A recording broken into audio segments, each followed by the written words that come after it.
It was a bloody holiday weekend in New Orleans. 13 people were shot, with 4 of them dying, and police are still looking for many of those suspects. The most recent death happened around 5:30 yesterday in West Laverne Street. That's in the Little Woods area of New Orleans East, near the airport.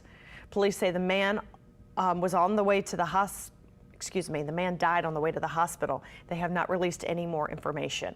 And earlier Sunday morning, a man was found shot in the neck in his car in General de Gaulle in Algiers. They think he was shot somewhere else before driving and crashing the car. He did die at the hospital. Saturday, there were 3 shootings across the city. At 8:30, a 14-year-old boy was shot during a fight on the first block of Canal Street. About 20 minutes later, 2 girls under 18 were grazed by bullets on St. Claude Avenue. And just before midnight, a man was injured in Central City on Saratoga Street. All their conditions still unknown. And on Friday afternoon around 3:30, a man was killed on South Claiborne Avenue. Minutes later, a triple shooting was reported on South I-10 Service Road. 1 person was killed, 2 others injured. And another triple shooting around 11 in the 500 block of North Carrollton left 3 injured.